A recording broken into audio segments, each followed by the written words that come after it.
This is the Nielsen Norman Group UX podcast.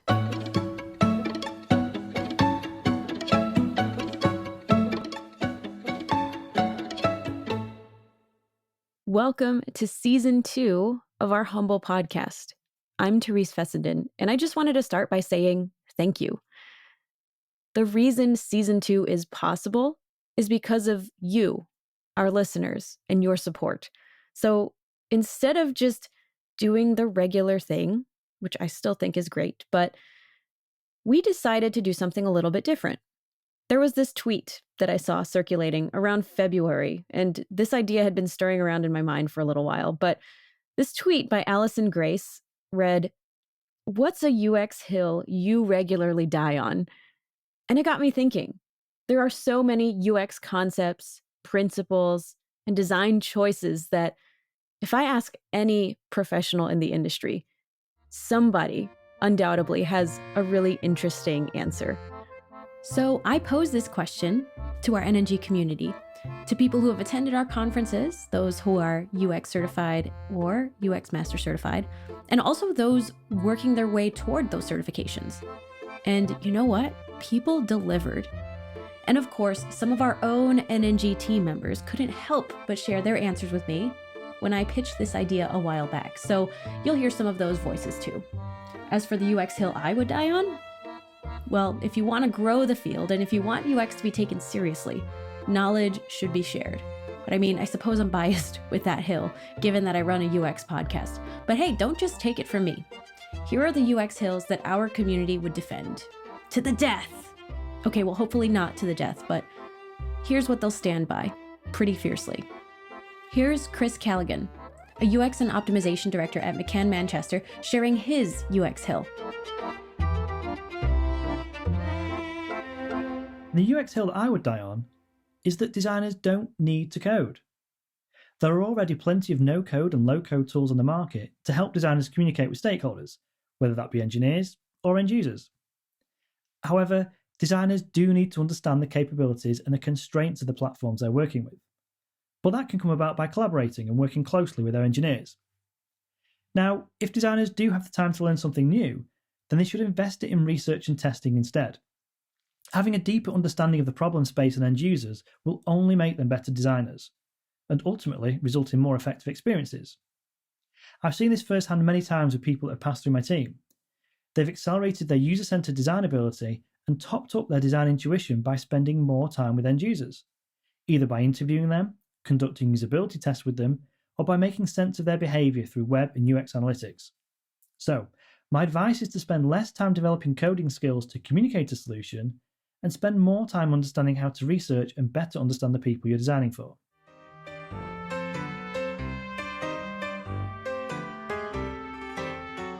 But folks didn't just talk about responsibilities. They also talked about the nitty-gritty design details that people miss all the time. Here's Pernice, Senior VP at NNG, sharing her seemingly simple and yet often neglected UX hill. So Kara, what is the UX hill that you would die on? I would die, Therese, on a UX hill that is about subheadings on text pages. I would like subheadings to look like subheadings and normal text to look less important. And I want people to be able to quickly scan to a subheading, read it, decide if they're interested, and then move on if they're not. And if they are interested, they can choose to read the normal text. I think that's a really great way to allow people to choose where they want to spend their time and help them economize on their time and fixations. Yeah, and I remember there are two different types of patterns, right? You've got like your layer cake pattern, which would be assuming that somebody reads, and then if they decide, I'm not interested in that, they can skip and they can go down to the next section and they can read a little bit more, kind of like that layer cake, right? With the icing being in between those. Exactly. That's why I named it the layer cake pattern. When we did that eye tracking research, I was like, this looks like a cake. I was probably hungry. Yeah, and you could see the fixations on the subheading, and then they ignore the text below, and then fixations on the subheading. So it's those, that cake look. And then when you're interested, you read that content below. Yeah. Headings get all the love. Subheadings do not get enough love. I think. No. And if you do nothing else in your page design, I say that is the most important thing. Make subheadings look like subheadings, and normal text look less important, visually, whatever that is, with, size, color, font. I mean, anything like that you can use to prioritize or deprioritize the look of text. So do it, because it'll make people move faster and be happier with your pages. That's my hill. I'm on it. I'm high up. Thank you. And she wasn't alone in this sentiment of making things easier for users, even if it seems trivial. Here's UX Master Certified Mary Formanek, Senior UX Lead at CACI International in Phoenix, Arizona, sharing her 2 UX hills. Hi, my name is Mary. So the 2 UX hills I would die on is labeling your icons. For some reason, it is still an issue. I will go to my grave with this on my headstone, without a doubt. And then the other one is that you are not the user. I get this a lot when I'm working. A lot of people in my industry think that they are the user because we do not have a lot of access to users. And so those are the 2 hills that I would absolutely die for. Mary's TikTok channel is at UX with Mary. Now, if you've listened to the last season, you know that we share the same perspective that we UX professionals are rarely ever the user. Previous UX conference attendee, Ben Shih, a UX consultant and product designer in Stockholm, shares his take on this and how UX isn't just a passing fad or a buzzword. One UX argument that I would defend to death is basically UX, user experience, is a word. This is simple, but a lot of people just forget this. UX has its own meaning and should never be mixed up with something like user interface, prototyping, or making my logo bigger. I believe the role of a UX designer is to be the person that's doing whatever you can do to experience what your user is experiencing. That's the only way to design a good user experience.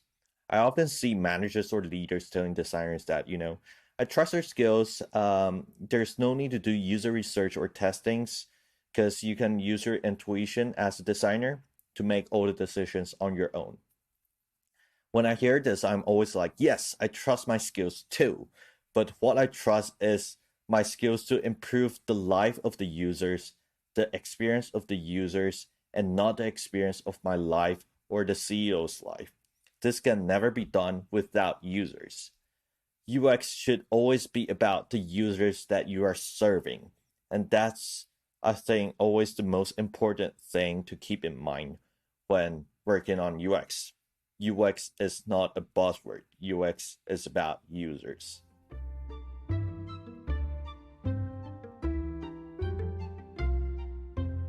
And that concept of UX being something to talk about versus something to do is something that NNG UX specialist Rachel Krause really goes in on as she describes her several UX hills.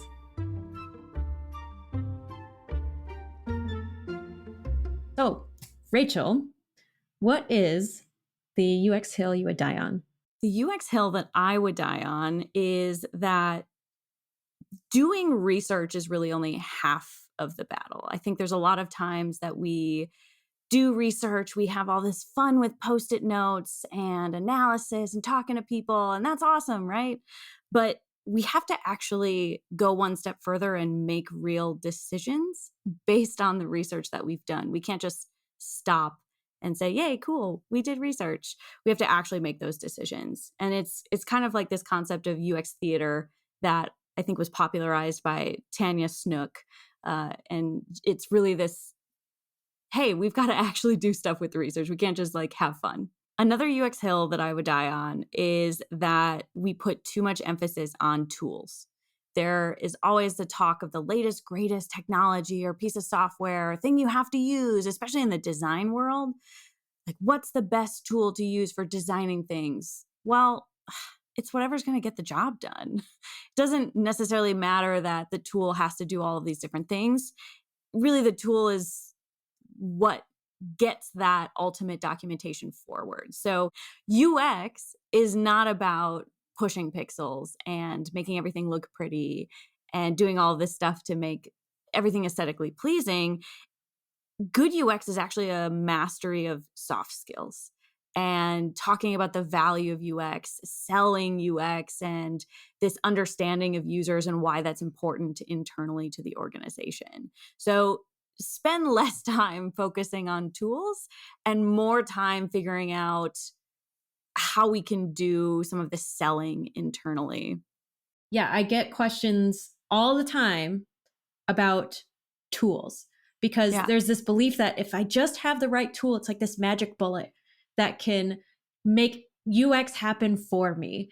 But there's still the work. There's still the UX work that we have to do. We have to do the research. We have to synthesize our findings and actually make sense of that research, make decisions. And there are all of these skills required, whether that's coordinating all these efforts, communicating visually. A tool won't ever teach you that. It's all based off of the process. Like the process is what gets that done. So 100% agree. That's such a good point too. It's like, cool, everyone wants this magic tool that's going to solve all of their problems in the world, cure world hunger, all of this stuff. And unfortunately, there is an actual process that you have to learn and lean on first. And you could do that regardless of tool. Like I can design something in a sketchbook with Post-its, with a pen and a Sharpie. I don't need to have Figma or XD or Sketch or Axure or whatever the latest and greatest hot tool is right now. It's about, like you said, the process and leaning into that process and really trusting that it's going to work and, you know, be creative that way rather than relying on some magical tool to spit out some beautiful design. Yeah, the power is not in the tool. It is in you. Ooh. Oh my gosh. So cheesy, but so true. That's at least I believe that. Okay. Another UX hill I would die on. I have so many UX hills. Is that UXers don't have a monopoly on good ideas. There were a lot of emotions, I guess, whenever I talk about democratizing UX in the organization, whether that's through design or research and bringing other people into the process. I think there's this fear that people have that, well, if I let other people that are not UXers into the process and I make this more transparent, that I'm going to facilitate my way out of a job. And I actually don't think that's the case at all. I think it's the opposite. I think we get more buy-in from others in the process because they see what we actually do and we're not disguised behind this cloak of mystery in this little black box where we do all that, Post-it activities where people actually get to be involved and increase their ownership and buy into the process and they want to help out. I've never had it where I've brought someone into a user interview and then they're like, oh yeah, I can do this from now on, Rachel, I'm going to kick you off the project. Like that's not a thing that happens. It's more like, Rachel, I would love to help out with this. Let's do more interviews. And that I think is a great thing. We shouldn't shy away from bringing others into the process. So we don't have a monopoly on good ideas. If anything, bringing others in takes the pressure off of us from having to have the right answer all the time.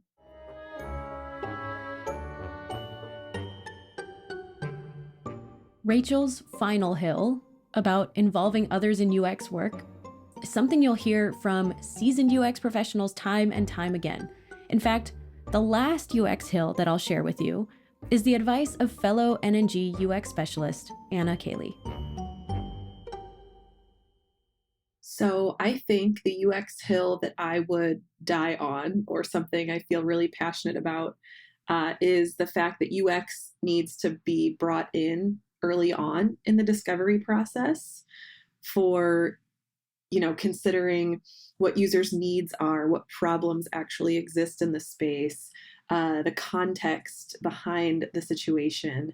Too often UX is kind of left out of that early process or that early phase of product development, and they're sort of brought in too late assumingly, just to clean things up or make the interface look pretty, which we all know at this point, UX is about so much more than that. So I think that's a major area where, I take a very strong stance to say that UX needs to be brought in at the very beginning, along with engineering peers and partners, so that UX, engineering, and product can all move forward in an aligned way, in a partnered way, to really create the best product and the best outcome for the people that they're serving. So that is something I won't back down on. UX needs to be involved early and often in collaboration with engineering and product.